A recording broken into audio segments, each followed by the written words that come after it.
the importance of racism and all of that. And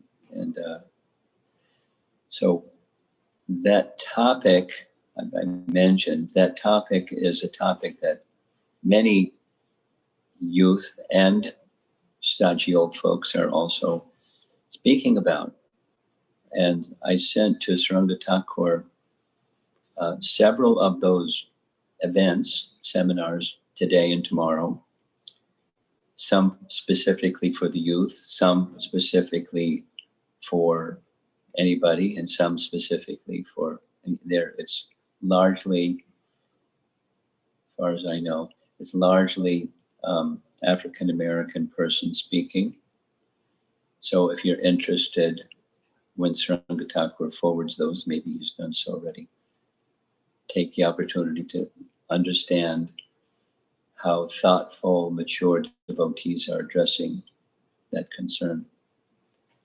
It will help you get a perspective, and it'll help you being able to understand better and speak on the topic when you're asked to speak on the topic, at least, from taking into view the perspective of mature African American devotees in our Hare Krishna movement. Doesn't stop there. But that's one point. Then another, you're supposed to give us a little report.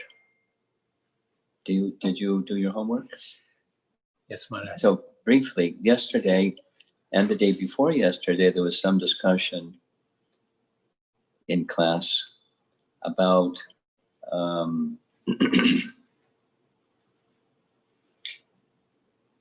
those who are devotees may achieve special benediction from Krishna, but how is it that demoniac persons like Shishupal and some others achieve liberation? And the effect of fear and hatred has a special effect of bringing the mind to concentrate upon the personality of Godhead. So we're going to get a little mini, not at all extensive, because we have a lot to cover. Right.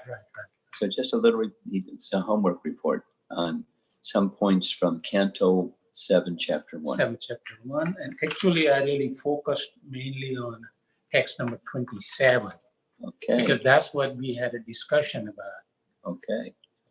Good. Your voice is strong because we have people online that would like to hear your strong voice. So speak strong. Okay. Good. So in the text 27, Narad Muni talks about how you might have more intensity in a demoniac nature than if you did some other devotional services. And going in a little bit of reverse, in a later part of the chapter, this is what I understood what Srila Prabhupada was saying in his purports and in the chapter. Mm-hmm. Okay, not my realization, not that at level. But in those Sisupal and all those demoniac avatars, they were in a special situation. They were cursed, they were Jaya and Vijay. If we read the purport, Srila Prabhupada in 27 and in 28, and also Vishwanath Chakravarti Thakur, all of them are saying that we need to worship Krishna in an anukulya way. Anukulyana silanam bhakti uttama. So we need to worship Krishna favorably and not unfavorably. Why? Because if we worship Krishna unfavorably, he has said in the Bhagavad Gita, he casts them, whoever is envious and mischievous. Krishna says he casts them perpetually into the hellish planet, hellish condition. So Vishwanath Chakravarti Thakur and Srila Prabhupada said that we need to worship Supreme Personality of Godhead favorably. Another reason for that is also the rashas, whatever the different bhav we have or the love that we create for the Supreme Personality of Godhead, that comes only by doing the favorable service. Those bhavas don't come by worshipping in a demoniac way. Very good. Very good. So if you have any questions, you can ask him. And now, for those of you that are remote, attending the morning class,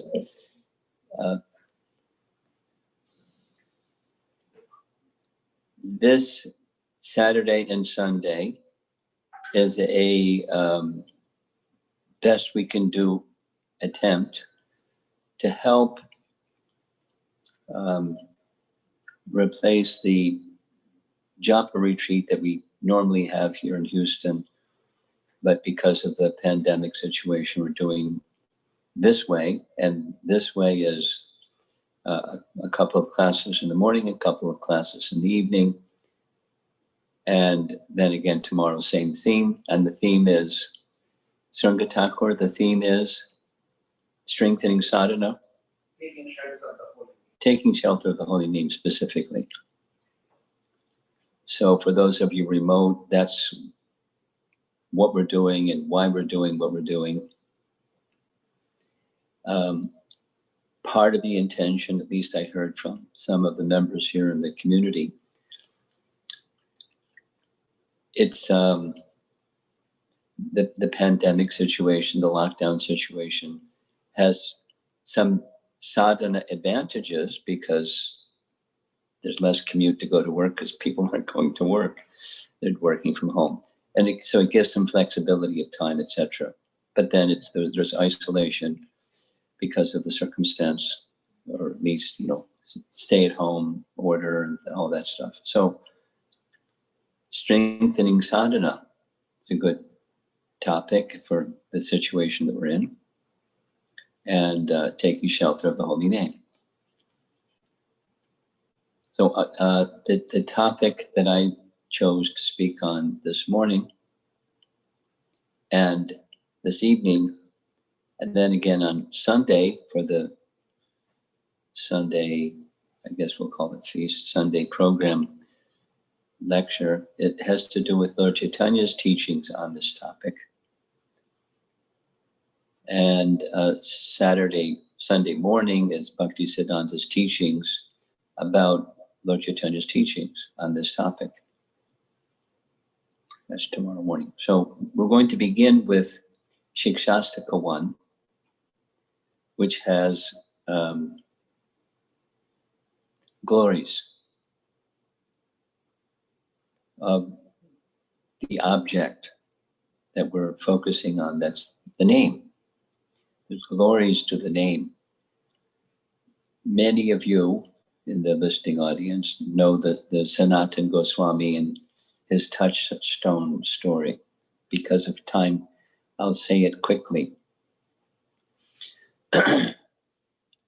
In Vrindavan, during the time of Sanatana Goswami,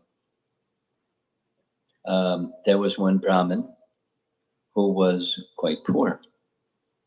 And he was in anxiety that I don't have sufficient means to take care of my family and my daughter's marriage and this and that. So what to do? And then he had this inspiration. He knows that Sanatana Goswami is very charitable, and he knows that Sanatana Goswami has a touchstone which turns base metal into gold. So why not give it a try? I'll go ask Sanatana Goswami for charity because he's charitable. And I'll ask him for his touchstone, then problem solved. So he went, and Sanatana Goswami said, sure, you'll find it over there in the rubbish heap. So sure enough, there was the touchstone. He went back to his home. He tried it out. He had an iron pot, touched it to the iron pot, turned into gold. Then with other metal items, and they turned it to gold, and his problem was solved, looked like. But he's a Brahmin, so he had intelligence enough to understand. He had this in his trash that means he must have something more valuable. Otherwise, why would he leave it in the trash?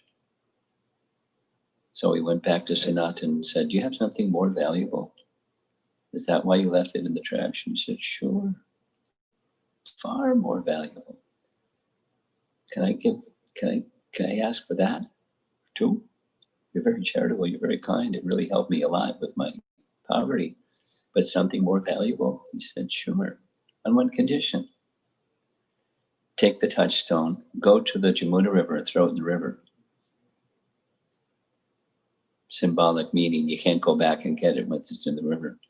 That's it, it's gone. So the Brahmin looked at his touchstone and looked at Sanatana Goswami and looked at his touchstone and looked at Sanatana Goswami. He trusted him. He was trustworthy. And so he accepted there is something more valuable. So he threw it in the river. And what was that something more valuable? Hare Krishna, Krishna Krishna, Hare Hare, Hare Rama, Rama Rama, Hare Hare. So what we value is where your attention will go. And we all know that chanting has its tendency to be distracted because there are things that we consider more valuable. It's working now. So this is That's why our attention goes over here and over there. Conditioning, but it has to do with the material conception of life and specifically the material conception of the name. Because our acharyas say, Bhaktivinoda Thakur says, others also, there are these spiritual things in this world are the jiva and the name and the Vedas, particularly Srimad Bhagavatam. Of course, the Holy Dham, but how to access the Holy Dham.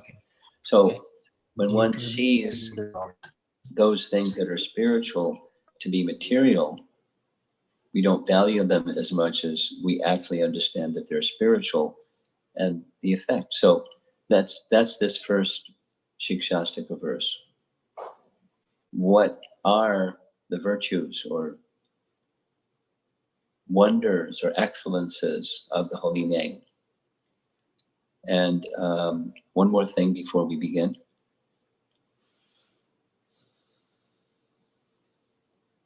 I haven't read the whole text, but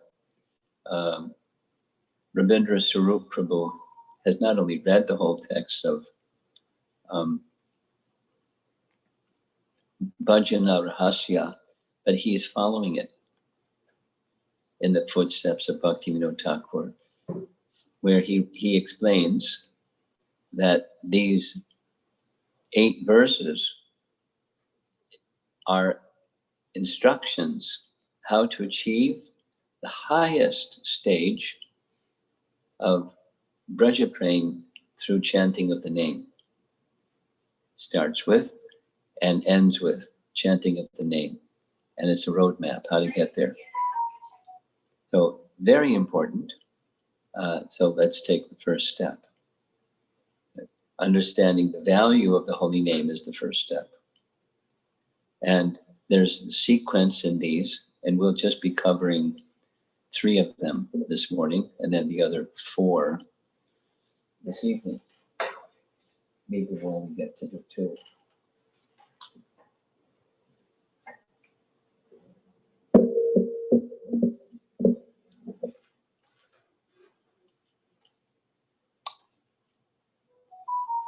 So hopefully you can see, it's a little small letters, but let's chant together.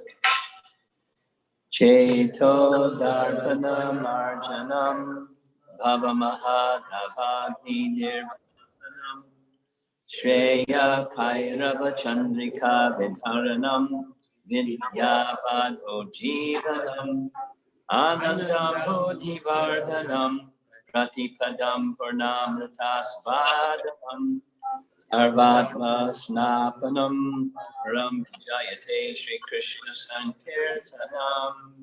Translation. Glory to the Sri Krishna Sankirtana, which cleanses the heart of the dust accumulated for years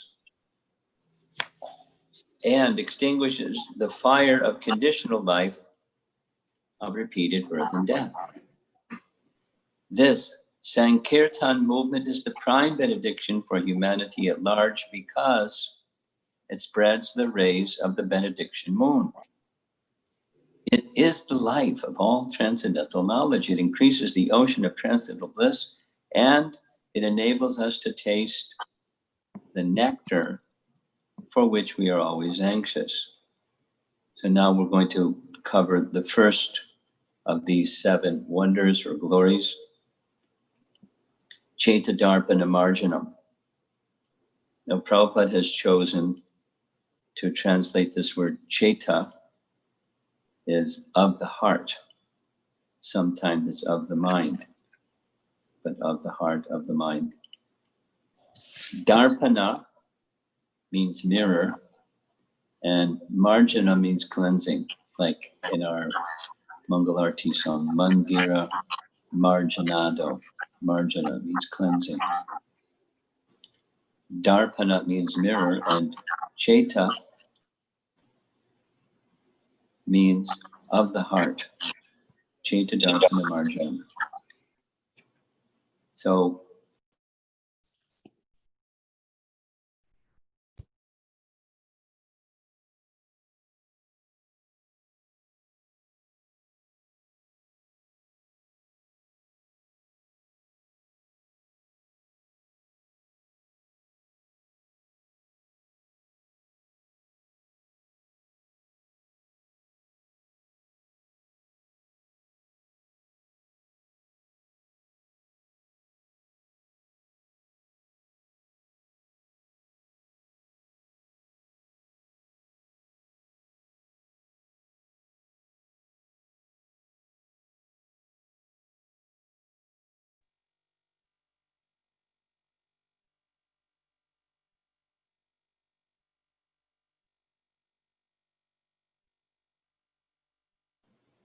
making the temple clean so that Lord Jagannath will be encouraged to go there.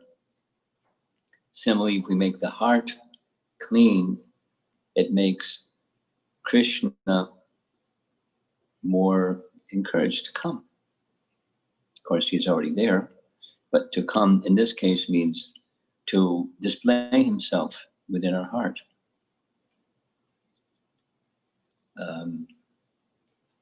Commonly, Prabhupada would say like this, that for someone who is in mode of goodness consciousness, it's very inviting to stay in a place that's clean.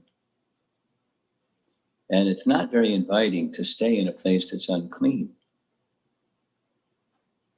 So if you make the heart clean, it invites Krishna to come and stay. Although he's already there, stay means to perceive his presence always. It encourages him to do that by making the heart clean. Another detail I like is the nature of a brahmana is before they begin their work, before sitting down to do work, or before cooking in the kitchen, or before whatever service, the first thing, make the place clean. And as one works, keep the place clean. And when you're done, it's cleaned again. That's Prabhupada's teaching. No, that's a brahmana. And not all persons who do cooking follow that principle, but it's a Brahminical principle, cleanliness. So this is where it begins, making the heart clean. Chaita Darpana Marjana. And one very nice way of paraphrasing this message, the chanting of Krishna's name is a purifying agent that cleanses our heart of envy, the root cause of our descent to this world, and other bad qualities that we have since acquired like lust, greed, anger. In the long purport of Bhaktisiddhanta, it's commenting that on the verse that explained Lord Chaitanya gathered himself a pile of dust and straw and grains of sand greater than all the rest of the devotees combined. And then he details the dust signifies, the straw signifies, the grains of sand signify. And that's like these lust, greed, and anger, the contaminations of heart. How do we get rid of contaminations of heart? You can make the outside clean, that's good. How do you make the inside clean? And that's the effect of chanting when it's done properly. Done properly. But it's a cleansing agent that works even if we don't do properly. And the root cause of our descent in this world, everybody knows, Icha Dvesha, Samutena, Dvandva Mohena. Every living entity descends in this world. And once you descend in this world comes other unwanted things that we kind of acquire just by worldly association. And then it's really hard to get rid of them. Like, this systemic racism. If you identify with the body and I and mine, then it's really hard. How do you get beyond something that's systemic? You need knowledge, and you need to awaken that true knowledge of who we are. So this is Chaitadarpana Marjanam. And bhava is very different than the word bhava. Bhava is material existence. Bhava is something else. Maha Dava Agni. So we all know the word Agni means fire. And Dava Agni is a forest fire. And Maha Dava Agni is a blazing forest fire. And this blazing forest fire of material existence, nirvapanam, becomes extinguished. Traditionally, I've heard Prabhupada lecture on this so many times, and he would explain, how do you extinguish a forest fire? The firefighters can't extinguish a forest fire. They try. It's a modest fire, but Mahadavagni, they can't. There's one thing that works, besides it just burns itself out. One thing that works is a downpour of rain, and it puts out the forest fire. So the chanting of the holy name is that downpour of rain that extinguishes nirvapanam, the blazing forest fire of material existence. Extinguishes the fire of conditional life, of repeated birth and death. One thing follows the other. So how the unfolding of the glories or the excellences, imagine the effect of chanting. It's not first this is complete and then you move to the next bucket, and then that's complete, you move to the next bucket. It's not compartmentalized like that. It happens like the rising of the sun. It's gradual, and different things happen in gradual sequence. There's a natural sequence. Cleansing of the heart comes first. And anyone that begins chanting carefully experiences cleansing. And how much dust has accumulated in the heart for how many lifetimes? Bhujan is fond of saying 3 miles. How long does it take to remove that 3-mile thick layer of dust? May take a while. Begin, Don't become discouraged because it's 3 miles thick. You begin the cleansing agent. And as that dust becomes cleansed, the dust and sand and straws become cleansed,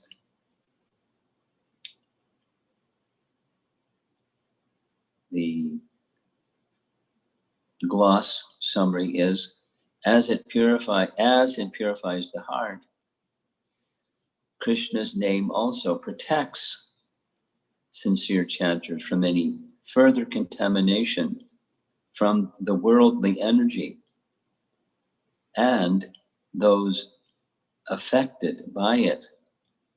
So we live in the world and we associate with people that are affected by contamination. And, you know, our program is not to go live in a cave or something. You live a cloistered life. That may be suitable for some persons in some circumstances, and that's fine. But in general, stanes tatakshutikatam tanavan manobir. That's what we do. We stay in our position and cultivate Krishna Bhakti. So as we're cultivating Krishna Bhakti, what about the worldly contamination that we're surrounded by? It's a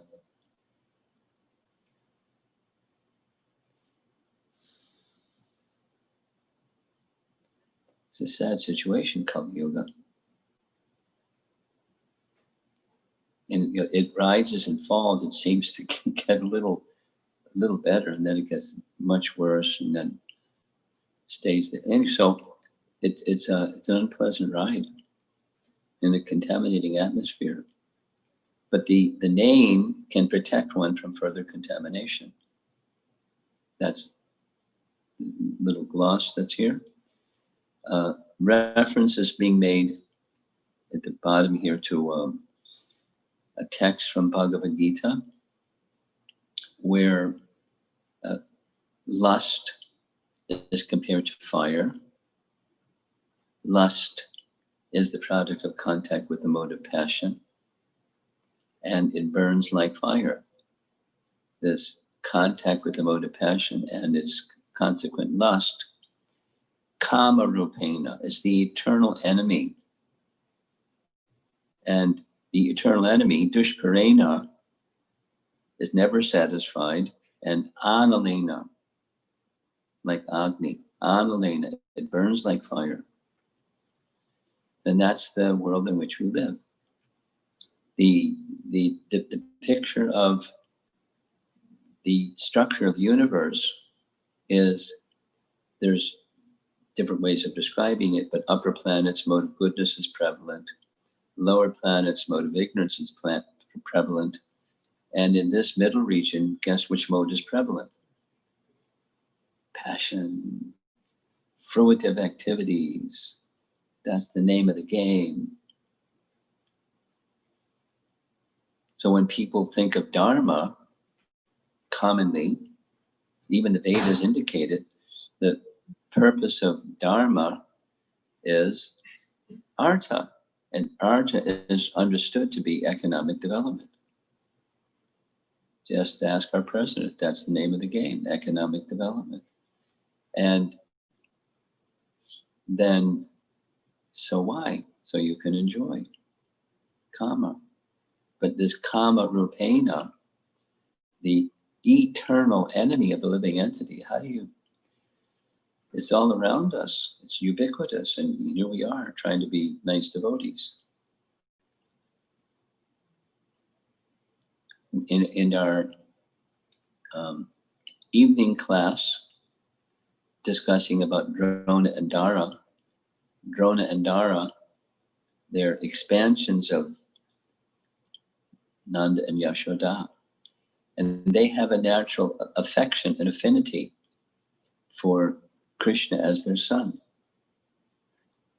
But their expansion, Drona and Dara, being situated in the heavenly realm, due to association, the sweetness of Krishna as their son kind of got eclipsed or overshadowed by his Aishvarya. So they didn't become atheistic, but that intimate, loving mood moved to the Aishvarya loving mood. They're still siddha, perfect. So what to speak of us? We're not siddhas. And through association, you're trying to be a nice devotee, and there's the factor that we're in an atmosphere that's not ideal. Or Prabhupada's word is surcharged with opposition. Not easy. So how do we move forward? Well, take shelter of the holy name, and as the purification of one's own heart proceeds, then the contamination around us affects us less. We're protected by the holy name. That's shelter.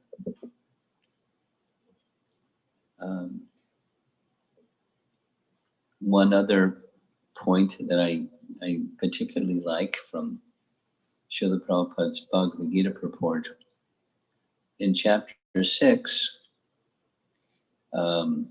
he speaks this Bhava Mahadavagni phrase in relation to the Ashtanga Yoga system. In one of the home visits we had, there was a 12-year-old girl who was asking about the meaning of meditation. A very innocent, very pure-hearted young person. What does it mean? And the second question after the first question was answered is, do I really have to go to a secluded place to do meditation? Like, I don't know if I can do that. But that's a particular form in the proper application of the Ashtanga Yoga system. But that's not required of us. What's required of us is taking shelter of the holy name. So Prabhupada, it's chapter 6, text something like 29 through 32 or something in that range. Krishna is giving a definition of samadhi. That's the mature stage of the Ashtanga Yoga system. Number 8 of the 8 steps of the Eightfold Yoga system. And Krishna clearly explains samadhi. And then in the purport, Prabhupada explains what this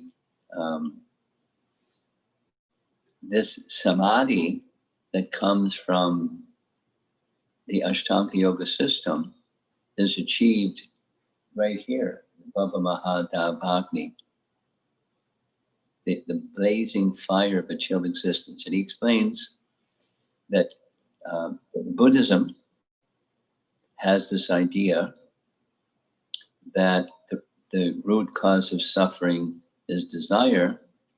So all you have to do is get a dagger and stab desire to death. And when you have no more desire left, then you reach the stage of nirvana. No more suffering. So that's the state. Prabhupada explained. This is the second excellence out of 7 from Sikshastaka. And what comes after that? Well, we're going to hear what comes after that shortly. But Bhava Mahadavagni is equivalent to Buddhist nirvana. Now, in the mature stage, because as it's saying here, it extinguishes. So forest fires may not get extinguished 100% like Zippo. But when the forest fire becomes extinguished, which is achievable through proper chanting, that's the stage of neutrality, or no more material suffering and no more contamination, even you're in the world with contamination.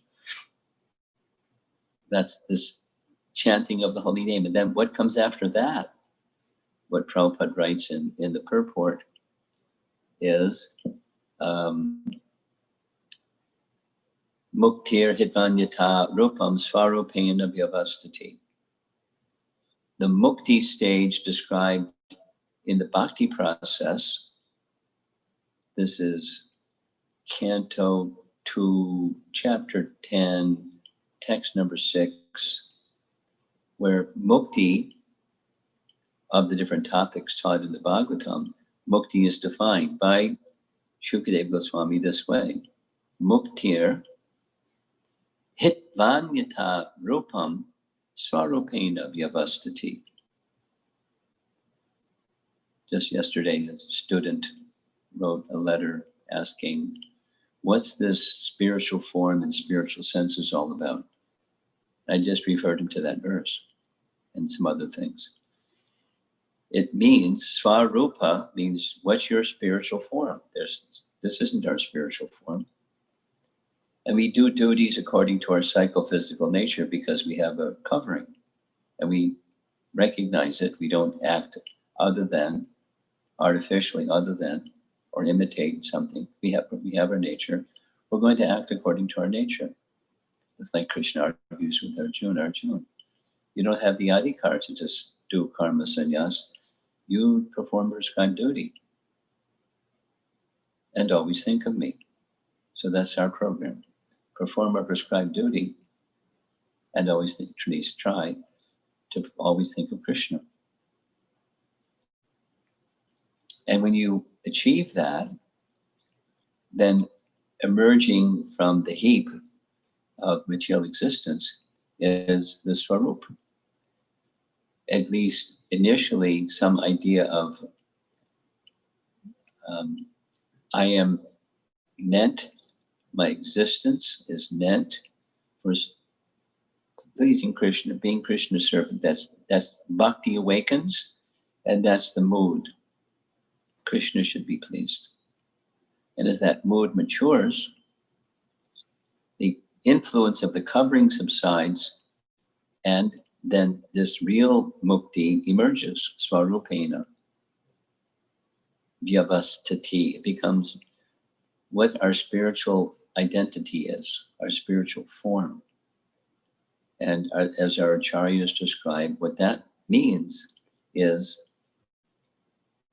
as it matures, your spiritual form, you start to understand, as Bhaktivinoda Thakur wrote in some of his writings, he understood his name in his spiritual form, his service in his spiritual form, while he's, chanting the holy name, engaging in devotional service. He understood his spiritual form and his spiritual name and his spiritual qualities and his spiritual activities in service to Radha Krishna, even within the present body. And that's beyond nirvana. And this is nirvana. Read the purport, it's nice. So we're not like going, na, na, na, na, na, na.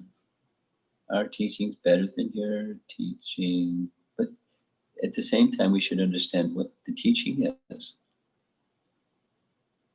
And there's far more than cessation of material existence. That's a definition of nirvana. Another way of saying Bhava Mahada Avagni Nirvapanam is nirvana, cessation of material existence. But you don't go out of existence. You have spiritual existence. And all of that is furthered just by the bhakti process, which begins with chanting. Okay, so it's 8:20. And what I'm thinking I should do is stop. And then this evening, we won't do all the preamble things that we did this morning, and we'll finish the other 7. But it's good to focus on the first 2 because that's a big climb to make the heart clean and material existence becomes extinguished. And so we can move about in the world, not contaminated by passion and its corollary activities.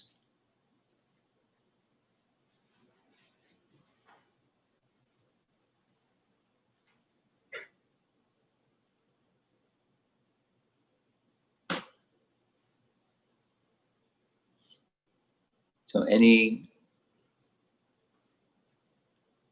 from those who are assembled here, any comments or questions? Yes. Can you speak a little louder so that the online people can hear? Thanks. Which verse from the 6th chapter you mentioned about the Nirvana? I mentioned what? Which verse is that? Which? Sixth chapter. Sixth chapter? About Nirvana that you said Prabhupada. Okay. mentioned about. It's definition of samadhi, and my memory says it's verses 29 through 32. It's something in that range. But if you look for the verse that's samadhi is, you'll find that reference.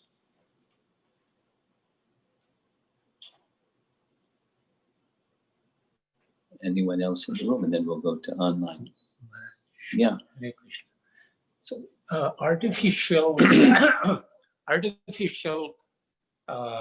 Daman means controlling and bottling all those desires. Can it explode? Can we explode? Can those desires explode at some point and then ruin all the sadhana? Material Because, desire? you're talking about this Well, samadhi and the nirvana.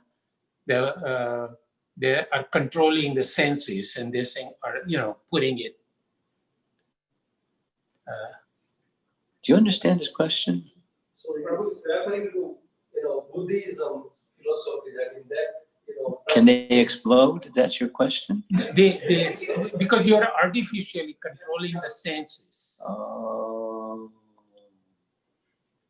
Well, they'll probably just, wiggle in the direction of sense gratification. That's what will happen. They won't explode.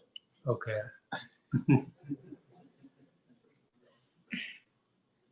Yes. Another question about earlier you mentioned about Ravindra Prabhu's practice on chanting. He's going to be writing a book on it. And he's an excellent writer who is really slow. But he shared with me something, quite a while ago, what he's doing. I'll just quickly, this is what he would, this was like a year and a half or more. But because he's a PhD, he has proficiency and inclination for academic detail. So he's learned enough Sanskrit that he's getting absorbed in the Sikshastaka verses, not just reciting them like we just did. Cheto, Darpana. So he's getting absorbed in the meanings of the words and then picking up his bead bag and chanting with that in his heart. It's a GPS taking him to the destination. And he's finding that it's, he's trying to follow Bhaktivinoda Thakur's description, because it's a description of how to get to Vraja Prem through chanting, following Lord Chaitanya's Sikshastaka. Does that answer your question? Yes, thank you. And when his book comes out, it's going to rock the Hare Krishna movement, because he's really a really good writer. Yes. One of the verses are 20 through 23. I just looked up chapter 6, 20 through 23. Okay, there we go. 6. Okay. Okay, thank you. And I had a comment or a question. Yeah. So if someone is, let's say, extremely hungry or poor and hungry all the time, then their main concern is how do I get rid of the hunger? Just give me food, and everything beyond that it will come after that. Yeah. So in that sense, we know all of these steps, but the first step would be to maybe just get rid of this forest fire of material existence. I'm wondering if you are not at that stage yet, then is there much application of what comes after you? Yes. Comes on devotional? Yes. Thanks. That's a nice question. Yes. And it's not exactly application, but it's an experience. And we'll hear this evening, but Vidya Badhu Jivanam, knowledge awakens. And that happens, beginning stage. It's not like you have to wait till the Baba Mahadevagni thing, the curtain closes and now you're ready for the next stage. It happens. Knowledge awakens. naturally, which is what the Bhagavatam also says. Vasudevi, Bhagavati, etc. Knowledge awakens, detachment awakens. It happens even beginning, but it becomes more pronounced. When coverings are removed, knowledge becomes more pronounced.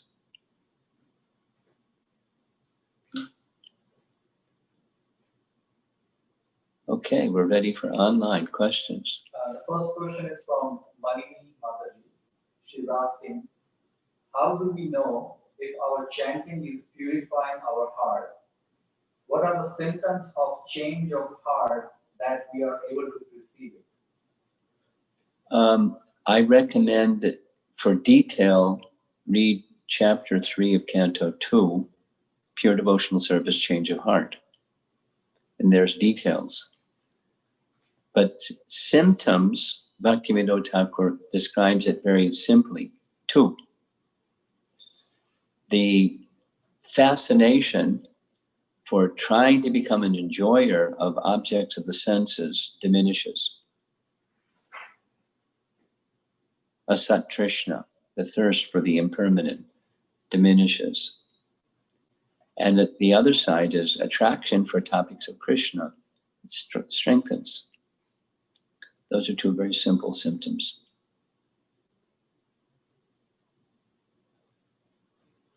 The next question is from Megha Maheshwari. She's asking, there are so many forms of Krishna. While chanting, how can you focus on one form? Or rather, what one should concentrate to not have the mind wander? Cross your fingers.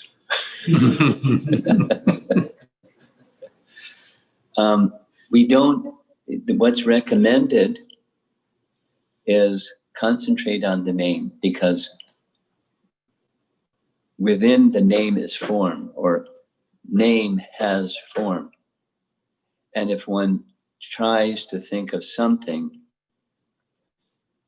the mind's going to go to the next something.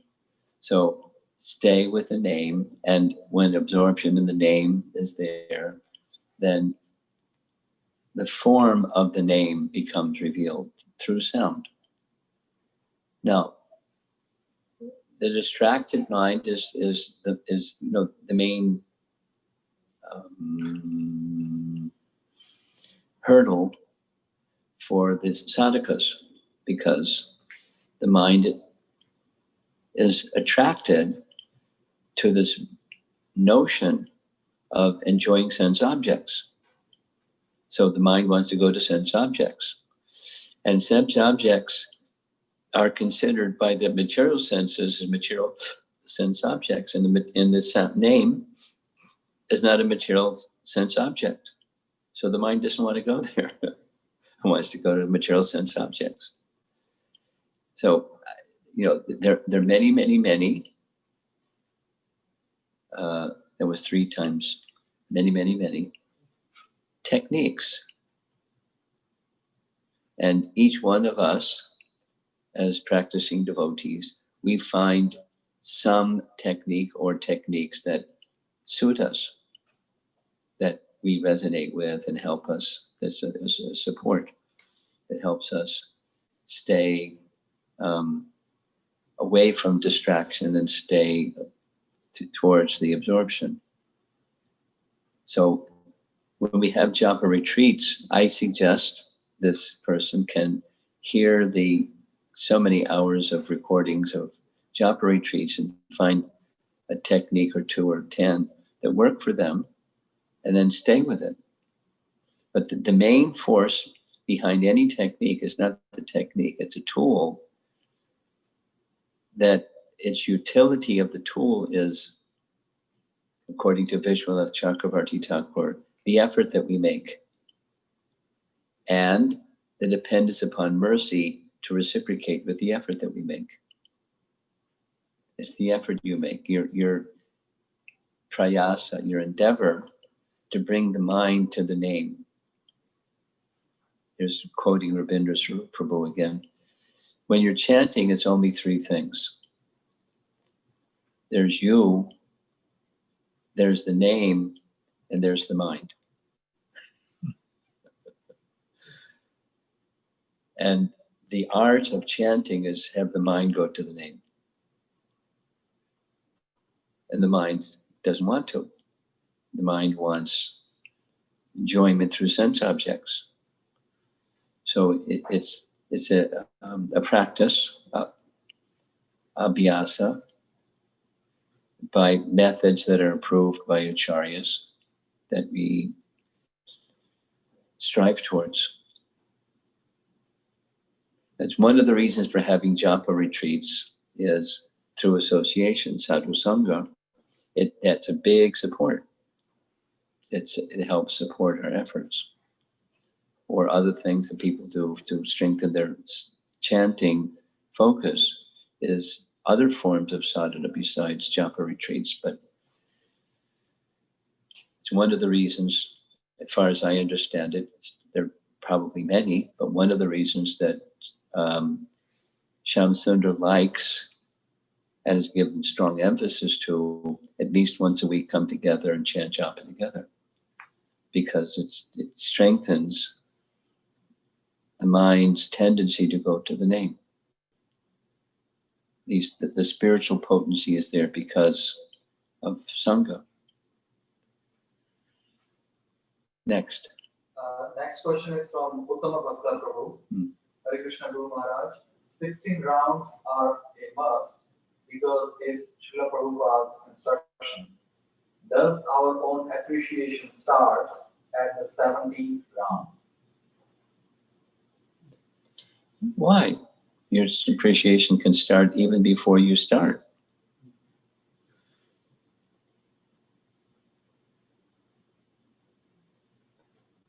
Next. Next question is, it's a comment actually. They're asking you, this is Raghunandan Das. He's asking, may I share the Sikshastaka seminar recording of his praise Ravindra Swarup Prabhu? Is it okay? Can you do what? He wants to share the seminar, the recordings of Ravindra Swarup Prabhu. Of Ravindra Swarup Prabhu. Well, I don't know that he has any recordings, does he? You share one link. I will share that with you. Okay, sure, he can share with others. Ravindra's a luminary. Okay. I don't see any more questions. Okay, great. And when you read questions, skip the Hare Krishna Maharaj, wonderful class, and all that stuff. Just, if they say it, just skip it. Thanks. And people that send questions in, skip it, please. Thank you very much. Prabhupada ki. Jai. Jai.